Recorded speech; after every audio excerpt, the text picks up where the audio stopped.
अस्सलाम वालेकुम everyone, this is me Akbar. Hope so आप सब लोग ठीक होंगे और मेरी वीडियोस आपको पसंद आ रही होंगी।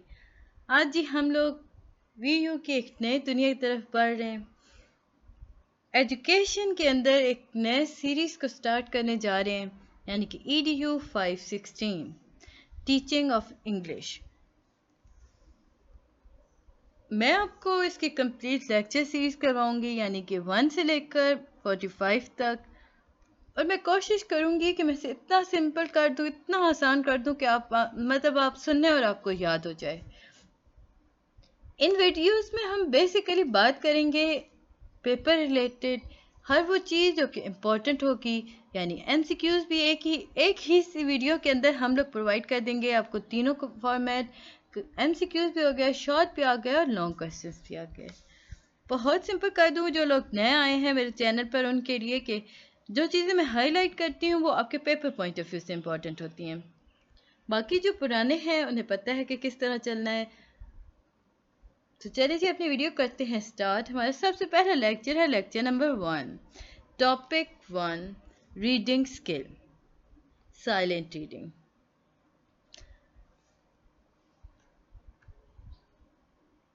इस वीडियो में बेसिकली या इस लेक्चर में हम बात करेंगे साइलेंट रीडिंग की खुसूसियात के बारे में, जो आप खामोश पढ़ते हो ना खामोश होकर उसके बारे में, और जो आप विद वॉइस पढ़ रहे होते हो उसके भी, यानी कि लाउड रीडिंग और साइलेंट रीडिंग के दरमियान हम डिफरेंस देखेंगे, इसके बेनिफिट्स देखेंगे, इसके मतलब आप समझ लो कि मतलब इसके नुकसानात भी हम देख रहे होंगे।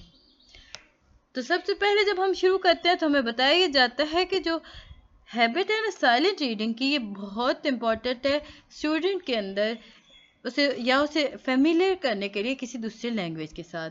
यानी कि अगर हम कोई लैंग्वेज के साथ किसी भी स्टूडेंट को उसके साथ जोड़ना चाहते हैं, उससे आशना करना चाहते हैं, तो हमें साइलेंट रीडिंग के प्रोसेस को चुनना चाहिए। साइलेंट रीडिंग के अंदर होता क्या है, बच्चा अंडरस्टैंड करता है लफ्ज़ों को, लेटर्स को, किसी भी लैंग्वेज की लेटर्स और लफ्ज़ों को वो अंडरस्टैंड कर रहा होता है। बहुत सारे ऐसे स्टूडेंट्स होते हैं जो कि विजुअल लर्नर होते हैं।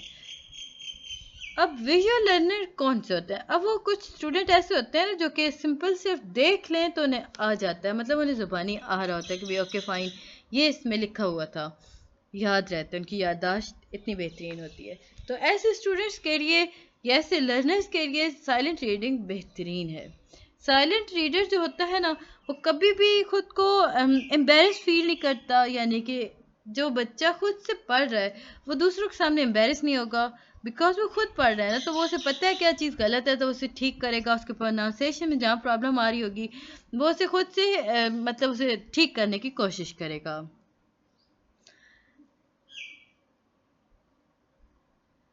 अब यहाँ पे हम बताया गया कि अगर आप टीचर हो या सुपरवाइज़र हो किसी भी स्टूडेंट की, तो आप क्या करना चाहिए साइलेंट रीडिंग की स्किल को इन्हांस करने के लिए।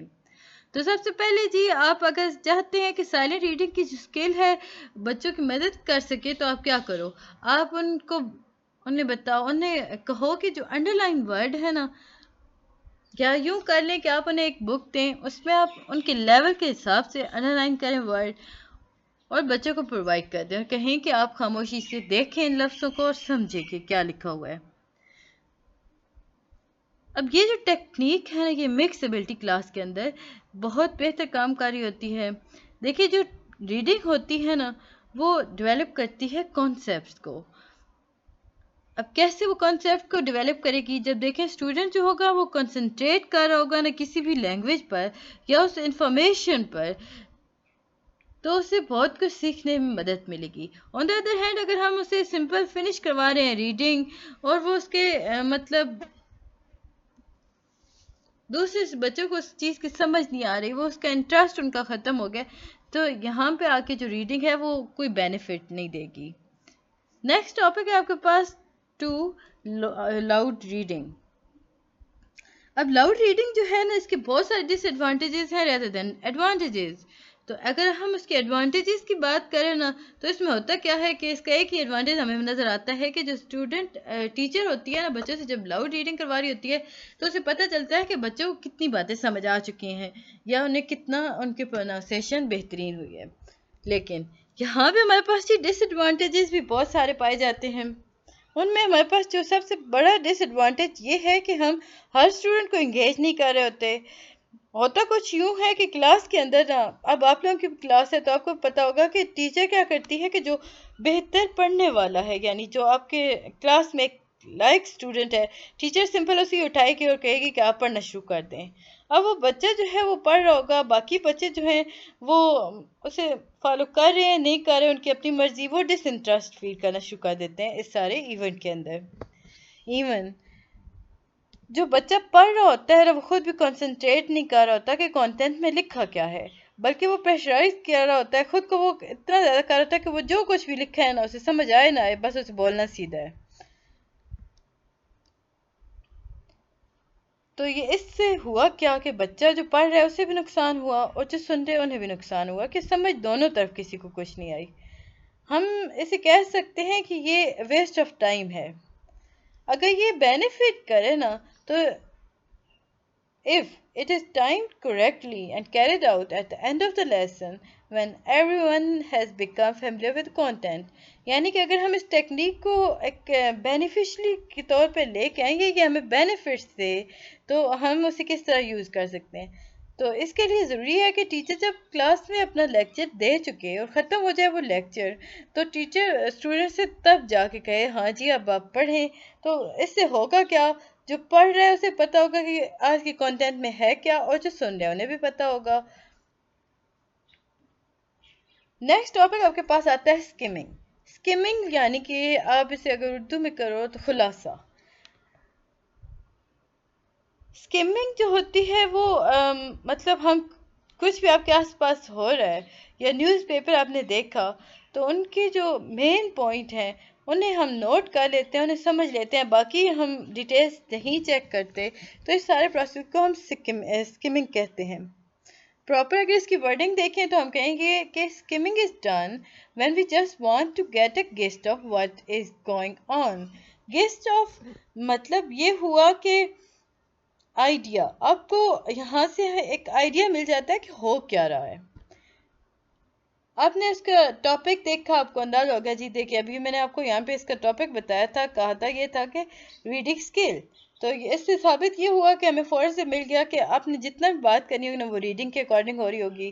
तो इसमें अगर स्केल्स को देखें तो लाउड, स्लो और इस तरह की हमारे पास साइलेंट, लाउड, इस तरह की रीडिंग स्किल्स होती हैं, तो इनके अकॉर्डिंग बात हो रही होगी। तो ये सारा जो प्रोसेस हमने अभी किया इसे हम स्किमिंग कहते हैं।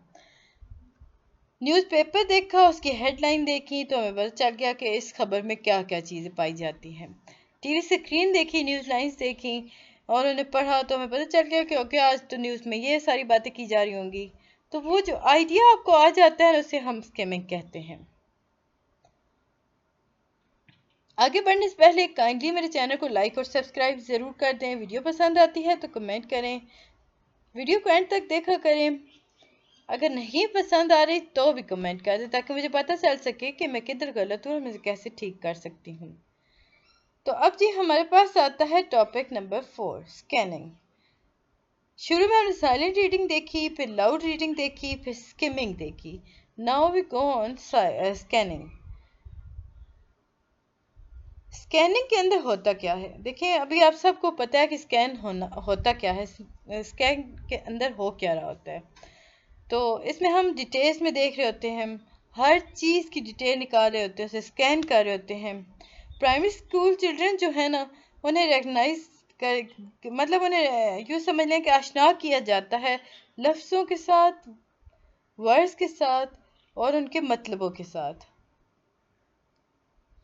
अब ये हो कैसे सकता है, आप फॉर एग्जांपल उन्हें कलर दो और उसके साथ एक वर्ड दे दो, जैसे आप कहो आर इन रेड कलर। अब आपने ढूंढना है बच्चे को कि आप इसमें ढूंढो जी रेड कलर के अंदर आर क्या है। तो बच्चा हमें बताएगा, स्कैन करेगा हर चीज़ को, उसके हर वर्ड को।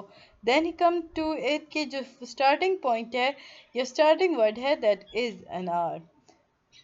ई इन ब्लू, अब ब्लू के अंदर ई किधर पाया जाता है, ब्लैक के अंदर डी है या नहीं, अगर है तो किधर है। तो इस किस्म के क्वेश्चन जो होते हैं स्कैनिंग के अंदर हो रहे होते हैं। गाइडेंस जो होता है ना, मतलब जो इंस्ट्रक्टर होता है ना, वो तो एक तो उसे क्या करना चाहिए, स्कैनिंग प्रोसेस को लेकर उसे क्लियर इंस्ट्रक्शन देनी चाहिए, गाइडेंस देनी चाहिए बच्चों को। अब सेकेंडरी स्कूल स्टूडेंट जो होता है ना, उसे लफ्ज़ देने चाहिए, उनके मतलबों के बारे में बात की जानी चाहिए, स्पेलिंग यानी उनकी डिक्टेशन होनी चाहिए, ताकि वो अच्छे से वर्ड को समझ सकें, उसे लिख सकें, उसका मतलब उनके दिमाग में बैठ जाए। अब यहाँ पे हमें बताया गया था कि there are level of scanning according to level of student, यानी कि हर लेवल स्टूडेंट की जितना भी लेवल है उसकी स्कैनिंग उतनी ही लेवल की पाई जाएगी। तो ये था जी लेक्चर नंबर 1। मुझे उम्मीद है कि आपको पसंद आया होगा। नेक्स्ट वीडियो में